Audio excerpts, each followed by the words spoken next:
Mark Carney had his big meetings in China, but what exactly did he get? Well, he got something, a reduced tariff on agricultural products, including those targeting Saskatchewan.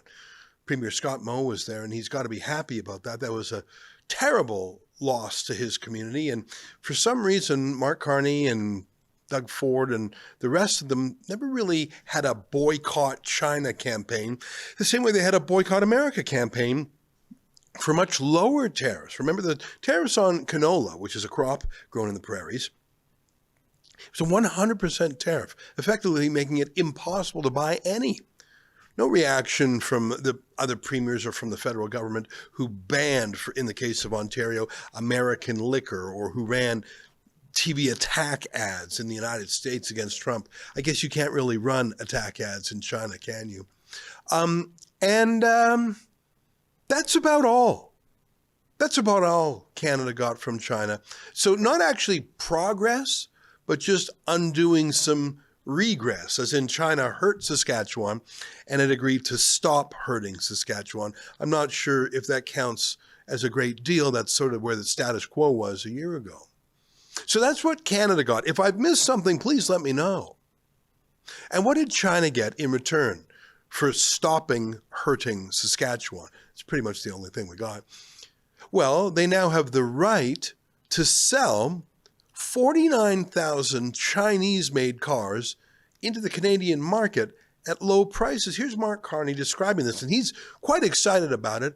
He really emphasizes how cheap these cars are.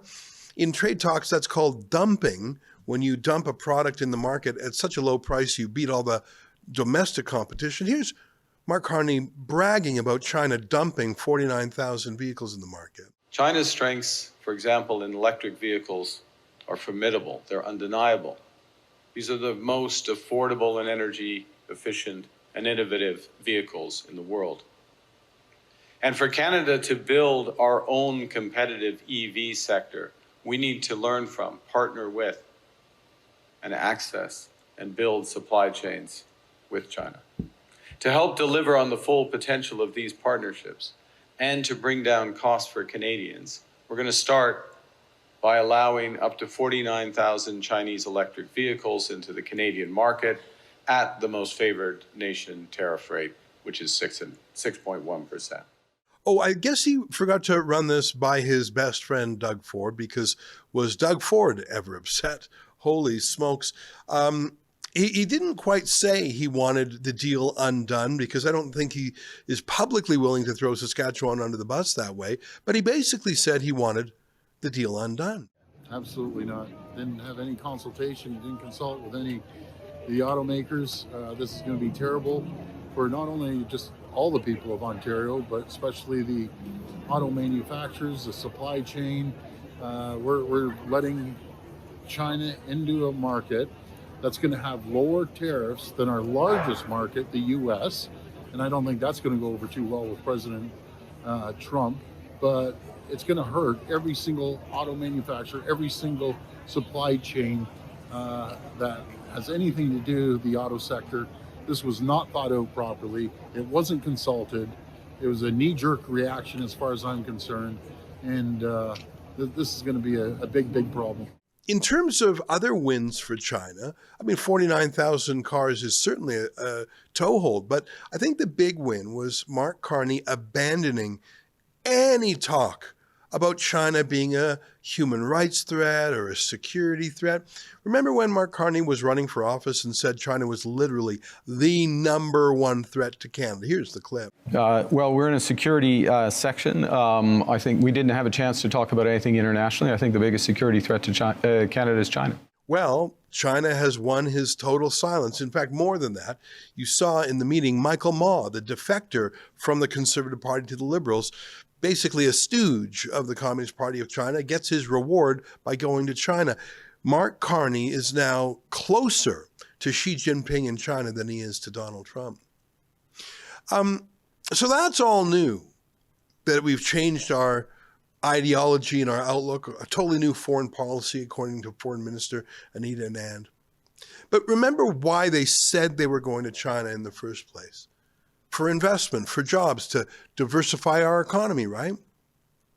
But how does selling Chinese cars in Canada benefit Canadian industry? How does that undo our over-reliance on the United States?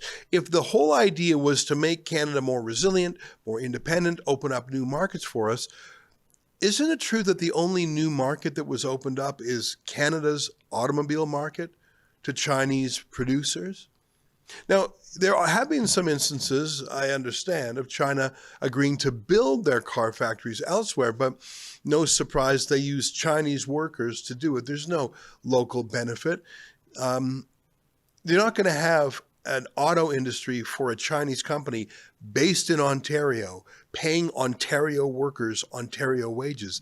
That's not how it works. The way that China undercuts its competitors is precisely because they're built in China with no environmental, no labor, none of the regulations that push up no health care. I mean, I see the investment payoff for China, but where is it for Canada?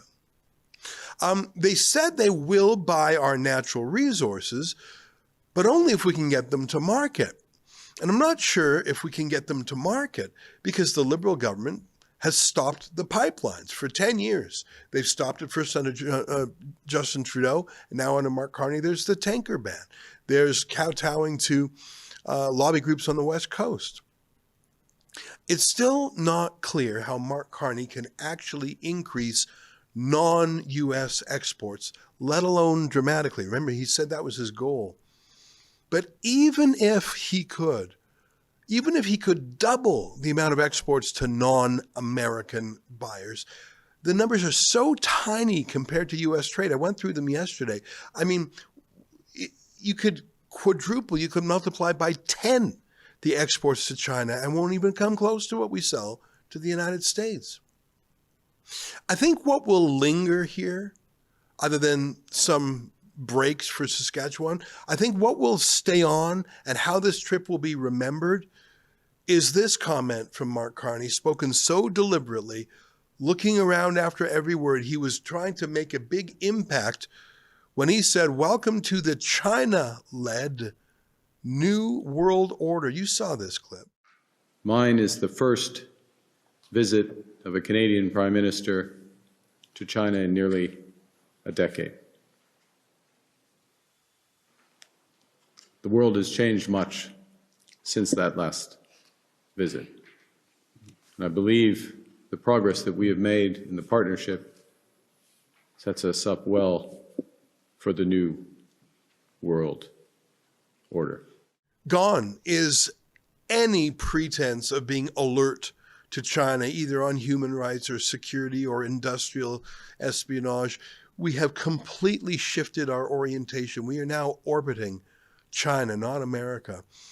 It's like when Canada abandoned our historical position on Israel and sided with Hamas repeatedly, so much so that it received regular thank yous.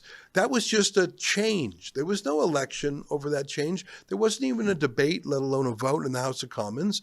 Justin Trudeau and Mark Carney just decided to change our position 180 degrees, and that's what just happened when it comes to trade.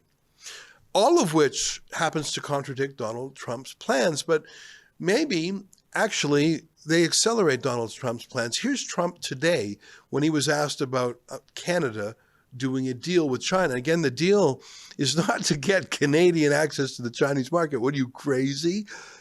Is to give China access to the Canadian market. Here's Trump on that. Prime Minister Carney is in China.